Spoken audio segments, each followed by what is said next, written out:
అన్ని వైపుల నుంచి మోదీని సరౌండ్ చేస్తాము. రైతుల పేరిట ఉద్యమాన్ని నడిపినటువంటి వ్యక్తి రాకేష్ తికాయత్. కేంద్ర ప్రభుత్వాన్ని మార్చడానికో ఈ ఉద్యమం జరుగుతుందా అనేది చాలా కీలకమైనటువంటి విషయం. నమస్తే, వెల్కమ్ టు రైట్ యాంగిల్.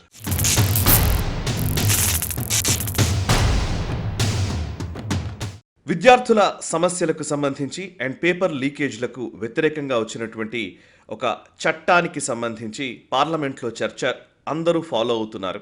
అటు ప్రతిపక్ష నాయకుడైనటువంటి రాహుల్ గాంధీ చేసినటువంటి వ్యాఖ్యలు అండ్ ఇంకోవైపు అధికార పక్షం నుంచి వచ్చినటువంటి జవాబు అండ్ ఈ అంశం గురించి జరుగుతున్నటువంటి చర్చ, వీటన్నిటి మీద దేశవ్యాప్తంగా అందరి దృష్టి ఉంది. కానీ ఇది జరుగుతున్న సమయంలోనే ఇంకోవైపు బొద్దింకలు రైతు సంఘాల నాయకుల్ని కలుస్తూ ఉన్నారు, రైతులను ప్రేరేపించే ప్రయత్నం చేస్తున్నారు.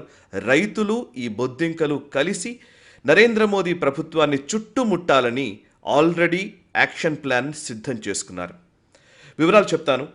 అశుతోష్ రంకా, ఎవరైతే ఈ సిజేపీ కాక్రోచ్ జనతా పార్టీకి సంబంధించినటువంటి అధికార ప్రతినిధి ఉన్నాడో అశుతోష్ రంకా, అటు రైతు చట్టాలకు సంబంధించి రైతు సంఘాల నాయకులతో ఒక ఉద్యమం నడిపినటువంటి రాకేష్ తికాయత్ ఇద్దరు ఢిల్లీలో సమావేశమయ్యారు. సమావేశం అవ్వడమే కాదు, అండ్ రైతులు, విద్యార్థులు లేదా విద్యార్థుల పేరిట ఉన్నటువంటి ఈ ఉన్మాదులు వీళ్ళందరూ కలిసి ఒక పెద్ద ఎత్తున నరేంద్ర మోదీ ప్రభుత్వానికి వ్యతిరేకంగా నిరసనలు చేయాలని ఏకాభిప్రాయానికి వచ్చినారని సమాచారం. అండ్ అశుతోష్ రంకా జాతీయ మీడియా ఛానళ్లకు ఒక స్టేట్మెంట్ కూడా ఇచ్చారు.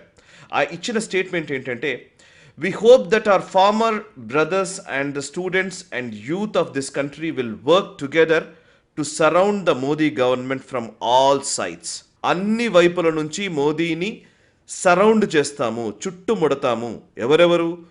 రైతులు, విద్యార్థులు, అదేవిధంగా యువతీ యువకులు అందరూ కలిసి మోదీ ప్రభుత్వాన్ని దిగ్బంధించాలి అని అశుతోష్ రంకా ఆల్రెడీ ఒక స్టేట్మెంట్ కూడా ఇచ్చాడు. అండ్ రాకేష్ తికాయత్ మనందరికీ తెలుసు, ఈ శంభు బార్డర్ దగ్గర, ఇంతకుముందు మనం హర్యానా బార్డర్ దగ్గర ఢిల్లీకి రావడం కోసం రైతు సంఘాలన్నింటినీ ప్రేరేపించినటువంటి వ్యక్తి.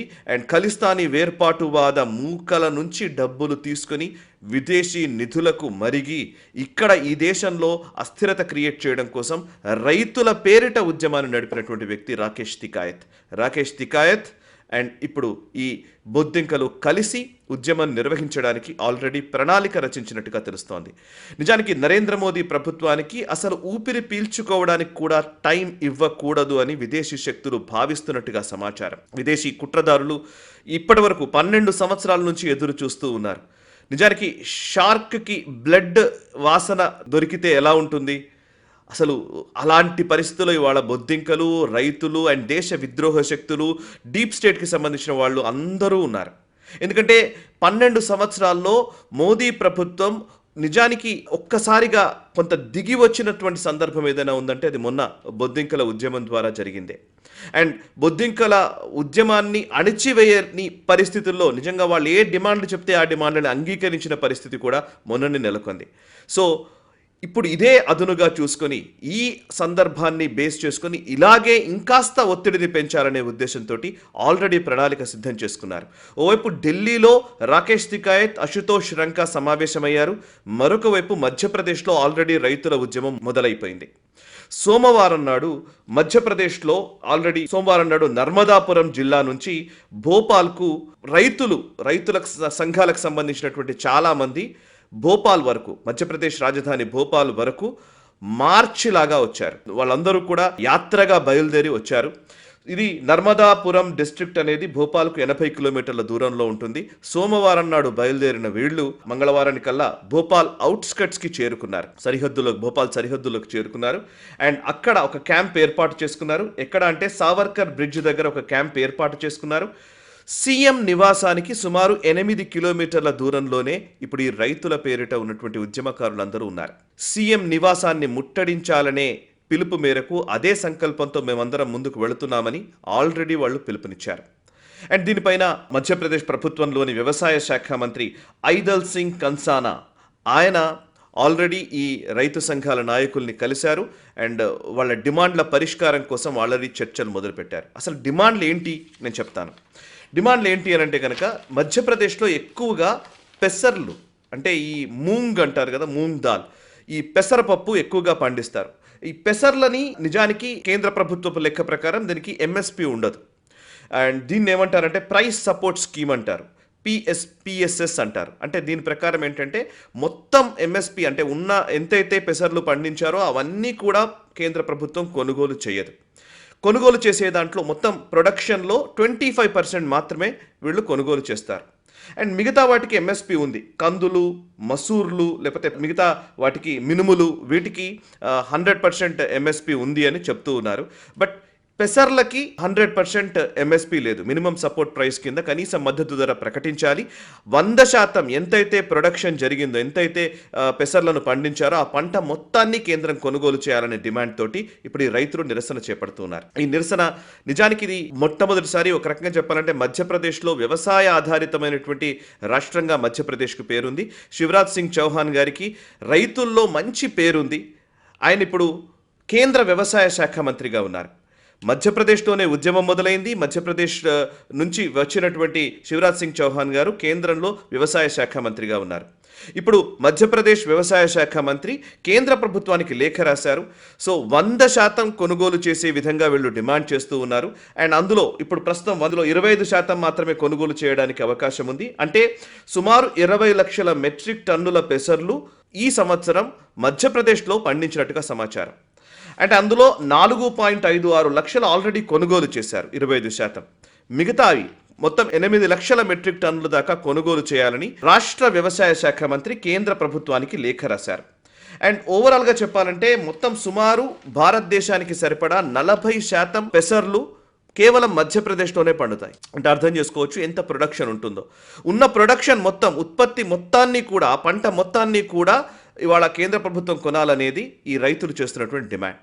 సరే, రైతులకు మంచి జరిగితే దాన్ని ఖచ్చితంగా మనం ఆహ్వానించాల్సింది, దాంట్లో ఎటువంటి సందేహం అక్కర్లేదు. కానీ రైతులకు మంచి జరగడం కోసమే నిజంగా ఇది జరుగుతోందా ఈ ఉద్యమము? లేదంటే కావాలని కేంద్ర ప్రభుత్వాన్ని బదనాం చేయడానికో, లేదా ఒత్తిడి పెంచడానికో, లేకపోతే కేంద్ర ప్రభుత్వాన్ని మార్చడానికో ఈ ఉద్యమం జరుగుతుందా అనేది చాలా కీలకమైనటువంటి విషయం. నిజానికి మధ్యప్రదేశ్లో ఎప్పుడు రైతులు ఇంతగా ఆందోళన చేసింది లేదు. బట్ ఈసారి ఈ ఆందోళన సడన్గా కరెక్ట్గా బొద్దింకల ఉద్యమం ముగిసిందో లేదో, శనివారం నాడు ధర్మేంద్ర ప్రధాన్ గారు రాజీనామా చేశారు. సోమవారం నాడు మధ్యప్రదేశ్లో రైతులు ర్యాలీగా బయలుదేరి మధ్యప్రదేశ్ ముఖ్యమంత్రి మోహన్ యాదవ్ నివాసాన్ని ముట్టడించడం కోసం ఆల్రెడీ బయలుదేరారు. అండ్ వీళ్ళు వచ్చింది కూడా చాలా ప్లాన్డ్గా వచ్చారు. అక్కడ రైతులకు సంబంధించినటువంటి విజువల్స్ అవన్నీ కూడా ఆజ్ తక్ ఇలాంటి జాతీయ ఛానళ్లలో విజువల్స్ చూస్తే వాళ్ళు చాలా ప్రిపేర్డ్గా వచ్చాం మేము, వారం 10 రోజుల పాటు మనకి ఎటువంటి ఆహారానికి ఇబ్బంది లేకుండా ఉండే విధంగా వాళ్ళకి కావాల్సినటువంటి సరుకులు అవన్నీ కూడా తెచ్చుకున్నారు. మధ్యలోనే రోడ్ల దగ్గర ఆగి ఈవెన్ క్యాంపు ఏర్పాటు చేసుకుని అక్కడే వంటలు వండుకొని అక్కడే తిని క్యాంప్ లాగా ఉండి అక్కడే ఉంటున్నటువంటి పరిస్థితి. సో అంటే 8 కిలోమీటర్ల దూరం, అంటే సీఎం నివాసానికి కేవలం 8 కిలోమీటర్ల దూరంలోనే ఇప్పుడు రైతులు ఉన్నారు. సో బ్యారికేడ్లను దాటుకొని వాళ్ళ మీద ఒకవేళ నిజంగానే కఠినంగా పోలీసుల్ని ప్రయోగించి పోలీసులు కనుక వాళ్ళని అణిచివేసే ప్రయత్నం చేస్తే దాన్ని బేస్ చేసుకుని రైతుల మీద ఒక పెద్ద దాడి జరిగింది అని చెప్పి మళ్ళీ ఇంకొక పెద్ద సీన్ క్రియేట్ చేసే ప్రయత్నం దేశవ్యాప్తంగా చేయబోతున్నారు. సో ఇదంతా నేను మొదటి నుంచి చెప్తున్నాను. Plan A Rahul Gandhi, plan B Arvind Kejriwal, plan C రైతులు, విద్యార్థులు, ఈ మహిళలు, ఇంకా మహిళలకు సంబంధించిన విషయం ఏది రాలేదు, యూత్కి సంబంధించిన విషయాలు కూడా అన్నింటినీ కలిపి ఒక పెద్ద ఎత్తున అన్రెస్ట్ని క్రియేట్ చేయడం, సివిల్ అన్రెస్ట్, ఒక సివిల్ వార్ దిశగా ఈ దేశాన్ని నడిపించే ఒక ప్రయత్నం జరుగుతోంది. సో మనం పార్లమెంట్ చర్చల్లో చాలామంది నిమగ్నమయ్యారు. పార్లమెంట్లో ఏం జరుగుతుందో చూస్తున్నాము. విద్యార్థులకు సంబంధించిన అంశాల గురించి నిజానికి ఇప్పుడు మనం గమనిస్తే గత నెల రోజుల్లో బొద్దింకల ఉద్యమంలో ఎక్కడా కూడా విద్యా వ్యవస్థలో మార్పులు ఏం జరగాలనో ఎవరూ డిస్కస్ చేయలేదు. సంస్కరణల గురించి ఎవరూ మాట్లాడలేదు.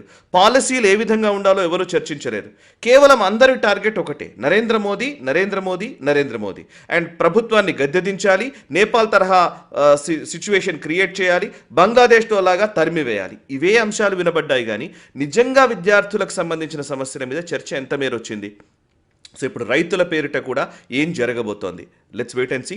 అండ్ నిజానికి ఇప్పుడు ఈ మధ్యప్రదేశ్ రైతుల ఉద్యమంలో ఈవెన్ కాక్రోచెస్ కూడా చేరారు. కాక్రోచ్ జనతా పార్టీకి సంబంధించి ఈ విద్యార్థుల పేరిట ఉద్యమంలో పాల్గొన్న వాళ్ళు కూడా ఈ రైతులతో జత కట్టినట్టుగా తెలుస్తోంది. అక్కడ రాకేష్ తికాయత్ని అశుతోష్ రంకా కలిశాడు, ఇక్కడ రైతుల ఉద్యమంలోకి విద్యార్థులు వచ్చారు. ఓవరాల్గా దేశవ్యాప్తంగా ఉన్నటువంటి రైతుల్ని, యువకుల్ని అందరినీ ఏకీకృతం చేసి నరేంద్ర మోదీని సరౌండ్ చేద్దాము, నరేంద్ర మోదీ పూర్తిగా ఆయన చుట్టుముడదాము అని చెప్పి ఆల్రెడీ సీజేపీ ప్రతినిధులు మాట్లాడుతున్నారు. లెట్స్ సీ కేంద్ర ప్రభుత్వం దీనికి ఎలా రెస్పాండ్ అవుతుంది, ఎలా ఈ అంశాన్ని చూస్తుంది, దీన్ని ఈ ఛాలెంజ్ని ఎలా అధిగమిస్తుందో let's wait and see. And మీ అభిప్రాయాల్ని కూడా కమెంట్స్ ద్వారా తెలియజేయండి. నచ్చితే ఈ వీడియో లైక్ చేయండి, 10 మందికి షేర్ చేయండి. మనసా వాచా కర్మణ, దేశహితం కోసం నేషనల్ స్టార్. ఈ వీడియో మీకు నచ్చినట్టయితే లైక్ చేయండి, 10 మందికి షేర్ చేయండి. అలాగే కామెంట్ల రూపంలో మీ అభిప్రాయాలను మాతో పంచుకోండి. Nationalist hub group of channels ను సబ్స్క్రైబ్ చేసుకుని తెలుగునాట జాతీయవాద జర్నలిజాన్ని ప్రోత్సహించండి. ఈ వీడియో కింద ఉన్న బెల్ ఐకాన్ పై క్లిక్ చేయడం మర్చిపోవద్దు.